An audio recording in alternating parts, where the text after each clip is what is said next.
Hi, Pastor, Ministry Leader. So glad you've joined me today. My name is Coleman Pratt. Welcome to Keeping Guard. As I've shared on other videos, I established Keeping Guard for the sole purpose to help pastors and ministry leaders to fulfill their call with integrity, joy, purpose, and faithfulness. I hope that you're doing well, your ministry, your family, your soul, above all things. I'm in the middle of a series that I've been posting on the Sermon Corner on my website, keepingguard.org, thinking about the life of Moses. In Deuteronomy chapter 34, says these words about Moses: "There's not risen a prophet in Israel like Moses, whom the Lord knew face to face."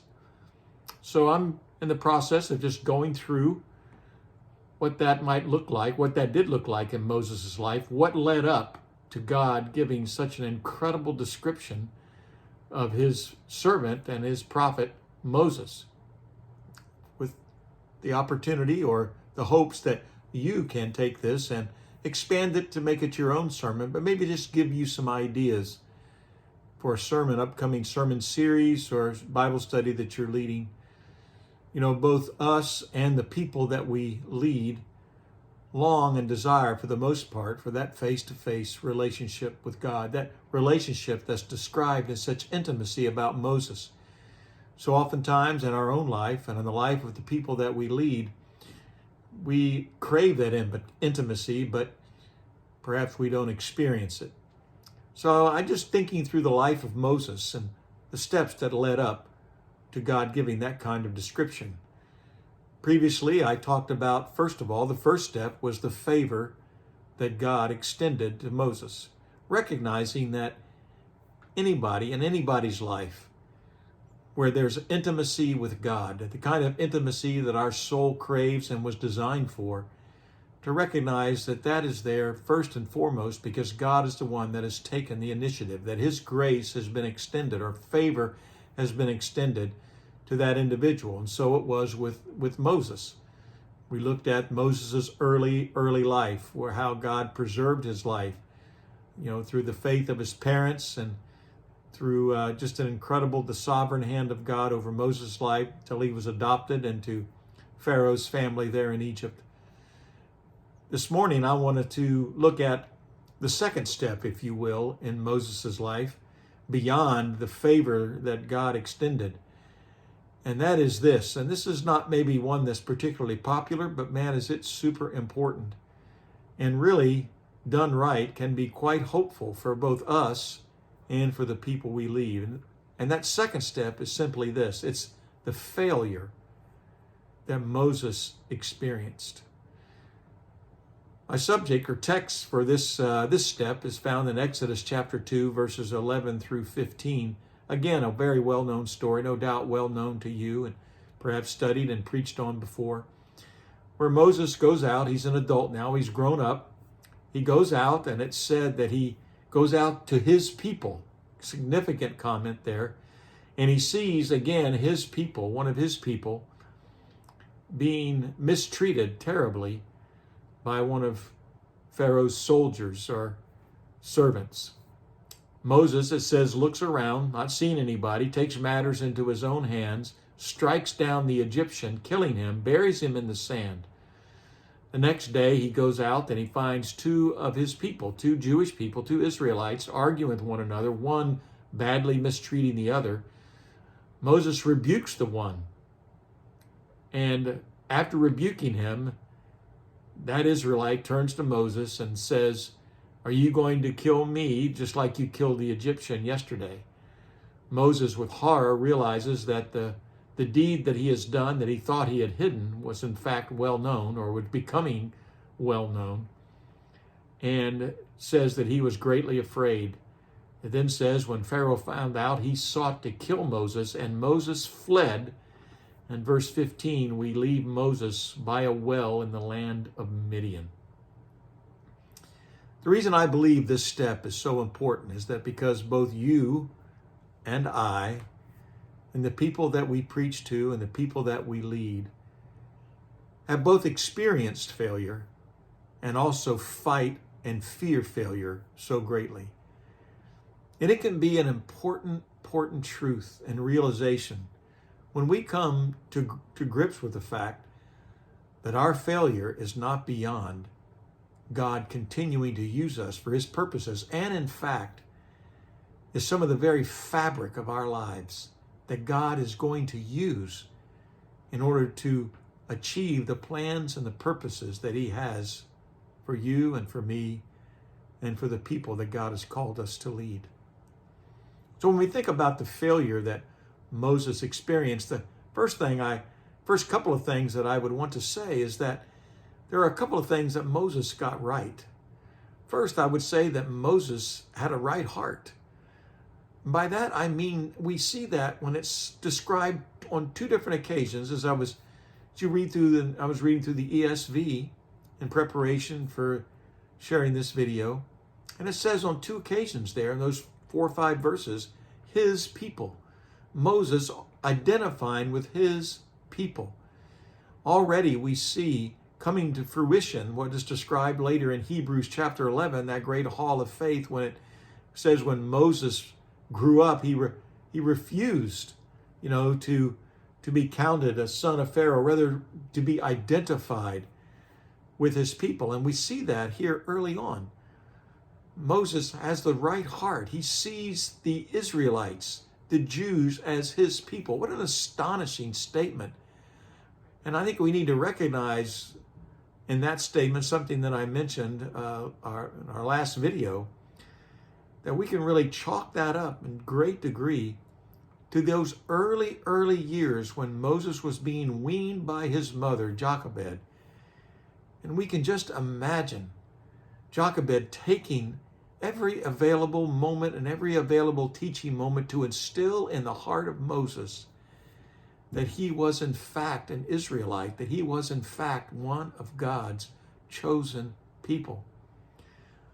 What a powerful lesson that Jochebed gave to Moses, and what incredible truth that we need to realize as well, that we can pour into our young children their identity even then as someone who God has plans and purposes for. And so while Moses had the right heart, I would also say he had the right goal. He wanted to deliver his people. He saw one of his people being mistreated, and out of that heart that recognized that individual as being one of his own people, that Moses identified with him, Moses took steps to deliver him. I think Moses had the right goal, the kind of goal that was going to come to fruition and realization later in Moses' life. But while Moses maybe had the right heart, and while he had the right goal, there was 2 things that were terribly wrong that led to Moses' disastrous failure. The first was Moses had the wrong timing. We know from the book of Acts that Moses at this time was about the age of 40. And Moses went out, and when he saw this happening, took matters into his own hands. Certainly God was going to deliver his people. He was going to use Moses to do it, but not at this time. Moses was ahead of God's schedule. Moses, and this is so important, Moses was ahead of God's schedule for himself, not just for the people of Israel. You see, God still had some incredibly important work to do in the character of Moses. You know, one of the most disastrous things that can happen is that someone with a big assignment has an undeveloped character. And when those 2 things come together, they can lead to disastrous results. We see that here in the life of Moses. Moses steps in with the right heart, with the right goal, but his character was not yet developed. It was the wrong timing. The second thing that Moses got wrong is it was the wrong method. Moses took matters into his own hands and struck down the Egyptian. And while God was going to do that, He was going to do it by a completely different way, in a way that brought him honor and glory, in a way that was going to proclaim to the Israelites and to the Egyptians who the one true God truly was. So while Moses had some things right, he had a couple of things really wrong, which led to his failure, where he had to flee, cross the desert, landing up in the land of Midian, sitting by a well.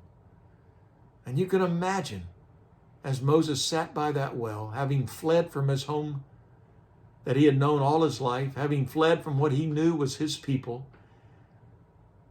recognizing, and maybe at that point, that he had done something really, really wrong, the kind of thoughts that maybe begin to flood Moses' heart. We know, and we'll pick this up in an upcoming video, that Moses spent 40 years in the land of Midian. And so, to kind of close out this, I want to just think with you, what do you do, or where do you begin when it's too late to begin again? What do you do when you are in that place and you recognize that you have miserably failed? As I said, that's probably true for you. It's certainly been true of me. And you know, there are people that you speak to each and every week that is true for them as well. They may be hiding it. They may be trying to deny it. But deep down inside, they know that there has been tremendous failure. So what do you do? Where do you begin when it's too late to begin again? Let me give you these things that I hope encourages you, and take them and tweak them, maybe that you can use to encourage your people. First, you begin where you are, not where you want to be or where you think you should be. Begin exactly where you are. Second, you begin by recognizing that wherever you are, God is, and He stands ready with your life to begin again. And that's good news. Third, you begin by accepting that your failure is not beyond God's forgiveness. So oftentimes on the heels of failure comes those self-condemning thoughts that we have that lead us into that pit of despair, where we believe that perhaps God has set us aside, that maybe our failure is too big for God to forgive. Now, we may intellectually say to ourselves that's not true, but emotionally, in our heart of hearts, sometimes that's the way we live, and sometimes that's the way your people live. And how important it is for them to recognize that their failure is not too big for God's forgiveness. Fourth, you begin again by verbalizing that you cannot make up for your failure, but that Christ is the absolute sufficient basis for God's activity and acceptance in your life. I want to say that one again. It's kind of long. But you begin by verbalizing that while you cannot make up for your failure, Christ is the absolute sufficient basis for God's activity and acceptance in your life. What Christ did on the cross, His finished work, is completely and totally sufficient for God to not only forgive us, but for God to take us right where we are in the midst of our failure and to begin with us at that very point. It's so easy for us to try to make up for our own sin and our own failure. I believe Hebrews simply calls that dead works. We can't make up for that, but Christ has paid for that and is the absolute basis for God's activity and acceptance in our life. Fifth, we begin again by recognizing that our definition of success and failure might be in error. Boy, this is so true. And this was so true for me as a pastor. Maybe it's for you as a pastor or ministry leader. Our definition of success and failure might in fact be an error. So often we define our success by numbers, by people being happy, by things going well. And while those things can be real gifts and can be in fact signs of success, I believe God has a completely different definition. I believe God's definition really can be summed up in one word, and that's faithfulness. Faithfulness to what and who God has called you, where he has called you, and who he has called you to be in that place. Our people need to recognize that God's definition for success in their life is no different. That God simply desires them to be faithful, to leave the results to him. 6, we can begin by doing the little things humbly, simply, and faithfully. Just those little things. You know, somebody once said that what God is after is not great faith in great endeavors, but simply great faith in those little things. Jesus said, he who has been faithful in a little will be entrusted with much. You know, being faithful in those little things, being faithful as the way we live our life when no one's looking, being faithful in our relationship with our children and our spouses, being faithful in those one-on-one conversations, being faithful in those little things with humility, simply doing what God has called us to do and being what God has called us to be. Those kind of things begin to build the character that God desires for larger assignments that he has for us and for our people. And then finally, number 7, we can begin by crying out to God. You know, in that place of failure, it can feel quite desperate, very lonely. And like perhaps, as I said earlier, we've been set aside and we have no future. And at that place, maybe above all places, one of the greatest things we can do is simply begin to cry out to God, to lay out our heart before him, our desire, our failure, and just to cry out to him. You know, he is called the Father of mercies for a reason. It says that he delights in mercy. And as we cry out to God, God takes us where we are and he begins again with his plans and his purposes that oftentimes our failure fits perfectly in what he wants us to do. So Moses at 40 had a good heart, had the right goal, but he had terrible timing and the wrong method. And he failed. But that was not the end of God's story with Moses. And you know, pastor, ministry leader, maybe I speak to you today and you feel like a failure. And I want you to know that is not the end of God's plans and purposes for you either. And as you hold out this kind of truth for your people, encourage them that they might realize and be hopeful that it's not the end of God's plan and purposes for them as well. Because as the New Testament tells us, he who began a good work will complete it until the day of Christ Jesus. So first of all, it was the favor that God extended. Secondly, today, the failure that Moses experienced. 2 critically important steps to lead to that place where God could say, I knew Moses face to face. Thanks so much for joining me today. I hope your ministry is going well, your family, and your walk with God. Listen, If you want to have a conversation, reach out to me with the email that's provided. I would love to connect with you. God bless you, and we'll talk soon. Bye-bye.